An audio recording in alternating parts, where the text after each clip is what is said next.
Guyana's developing oil and gas industry is expected to positively transform the country's economy immensely over the next few years. However, while the promise of wealth that will come from the economy's oil is not a myth, there are a few negative aspects of the oil industry that cannot be ignored. More so, one of the main negative impacts the oil and gas sector can have on a country is the disruption it can cause to wildlife, especially the marine species. Kendell Richmond, Public Relations Officer of the Guyana Wildlife Conservation and Management Committee, during a Zoom interview with this newscast on Tuesday, acknowledged the serious potential impact the oil and gas industry can have on marine life. If there's an oil spill, it would impact their habitat, and so it would cause displacement for some species that would be able to relocate to another area. But it's either that their habitat would be destroyed or their lives would be lost.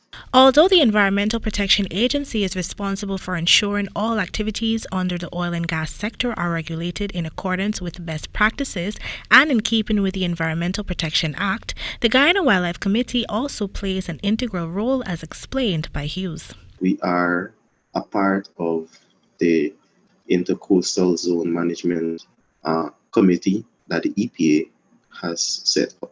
And so by being a part of that committee, we work to ensure that especially as it relates to the oil and gas sector and its impact on our marine wildlife, right? That is the part that we play. According to Hughes, despite the negatives, he is confident, based on consultations with the oil companies, that the country's marine wildlife will remain safe.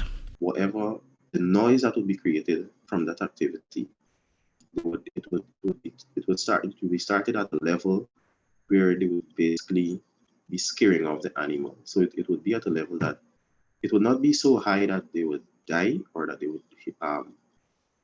would have hearing loss, but that it would cause some discomfort to them. But that discomfort should drive them away from the area. The plan will be used as a guidance towards the implementation of policies to effectively respond to national oil spill events in the country. Meanwhile, it was relayed to this newscast by Hughes that the committee is presently investigating the incident where a dolphin was recently washed ashore in Essequibo. However, that investigation is still to be concluded. The Guyana Wildlife Conservation and Management Committee is mandated to regulate the hunting, trapping, trading, protection, conservation, management, and sustainable use of wildlife in Guyana. Reporting for the AGP Nightly News, Kendell Richmond.